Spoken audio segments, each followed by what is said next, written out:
Hi, welcome to my channel. My name is Victoria and today's video is going to be my November wrap up.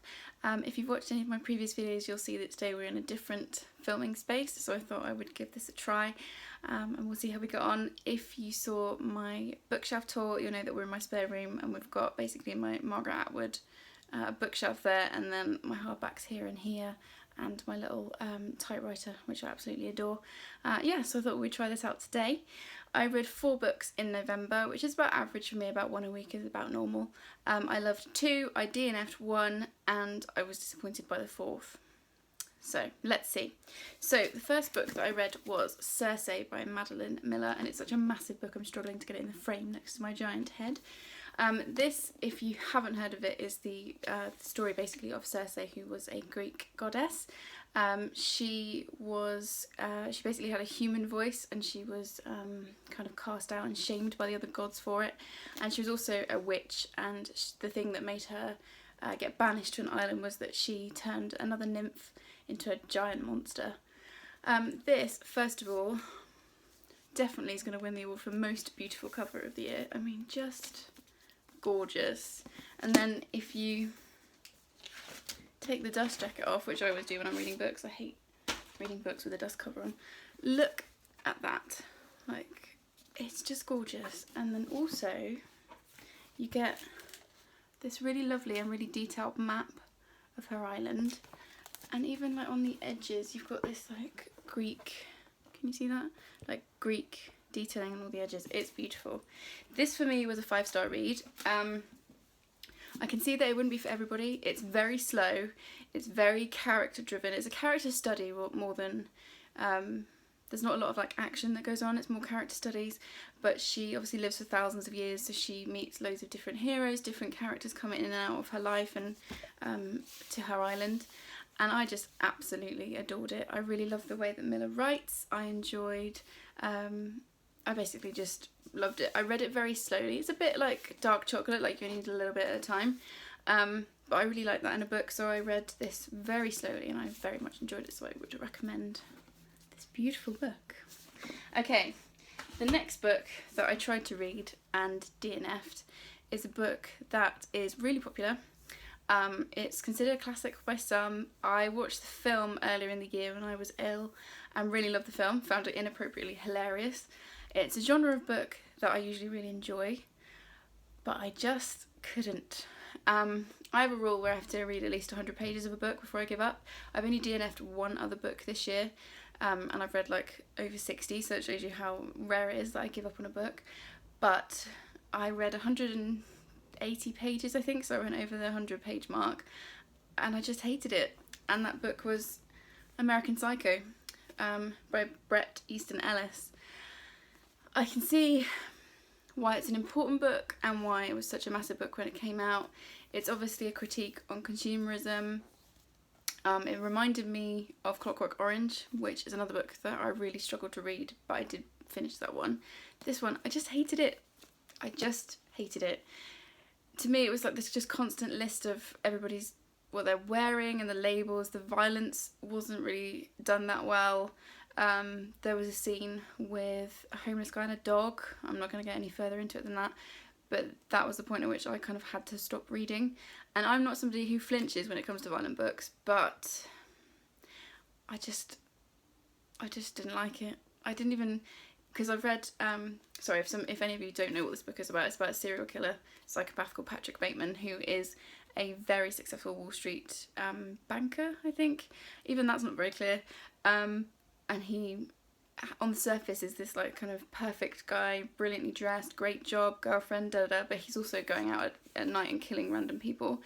And I've read books before from the killer's perspective and enjoyed them, but this I just couldn't. So yeah, sorry if you like this book, but I really hate it, so I had to give up, which is unusual for me. Okay, next, thankfully my reading month was saved. This is a series that my brother got me into. He bought me the first book for Christmas last year and I read it in January or February time, and I didn't really expect to like it, but I loved it. So the second book is called Darkfire. It's the Matthew Shardlake series by C.J. Sansom, and basically it's a Tudor mystery series, like detective series. So it's a series of mysteries. The Matthew Shardlick is the detective at the centre of it, and it's set in Tudor times. What I really liked is that it's not set around like Henry VIII and his wives, which I adore books like that. And actually on my TBR is The Other Boleyn Girl, which will be a reread when I get to it. So I don't have a problem with those books, but it has been done to death. So this was really good.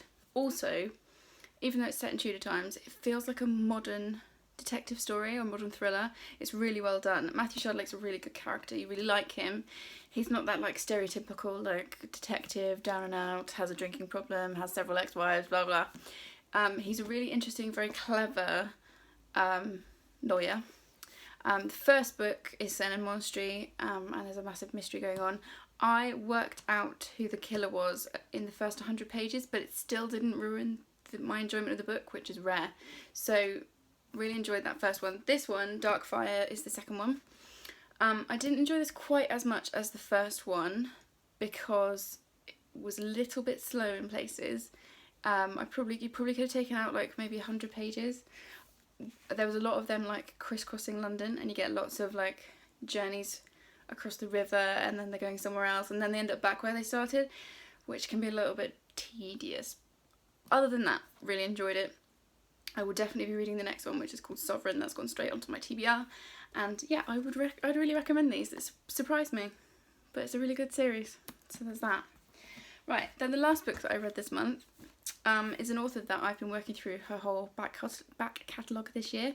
It's a genre I don't usually read very much of, but I've been trying to make more of a conscious effort to have a go at reading some of these books.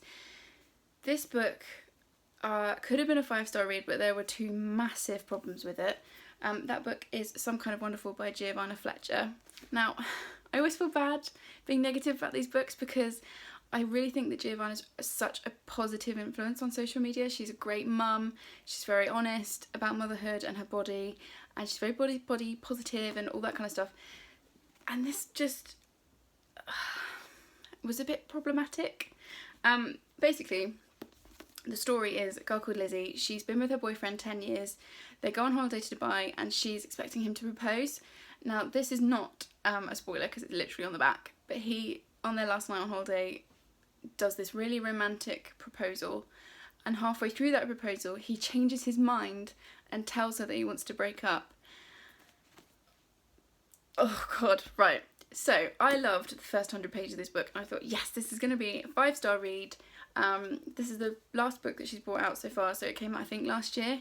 Her other books I've read throughout this year, and they kind of felt very much like first, second and third books in that the writing was good, but it was a little bit lacking in places. This is really well written, and you can tell that she's like now in the swing of writing, which is awesome. I loved the first 100 pages. The proposal that's not a proposal is like heartbreaking, and like I just felt for her so badly. And I thought, yes, this is a Giovanna Fletcher book that I'm going to finally be able to say I loved it. But the 2 problems I had with it were, 1, Lizzie is just one of the most selfish characters I've ever read. She's so self-centered. She makes these rubbish decisions. I kind of wanted to reach into the book and shake her and be like, come on, get a backbone, you know, make a decision, do something positive. But she just didn't. I mean, she does in the end. In like the last like 20 pages I started to like her a lot more. But as a character, I'm not a fan. And also, and this caught me out because Giovanna is so body positive, but it felt to me like there was a lot of food shaming going on in this book, and body shaming. Like Lizzie talks a lot about how, you know, she keeps gaining weight because she's eating whatever she likes and she shouldn't be doing that, she should be going in the gym and da-da-da. And it was just really uncomfortable. And the first time it happened I thought, well, maybe that's just a one-off. But then it happened like 2 or 3 more times, and for me that's a problem. So it went from a 5-star read to a 3-star read. I will read others that Giovanna brings out, I'm sure I will, but this was just not as good as it could have been. Sorry. So those are the books that I read in November. I'm going to be doing some kind of like end of year stuff, so I put a poll up on my Instagram, which I will link below, and gave you guys the choice of either booktubers that I enjoy or most disappointing reads of 2018.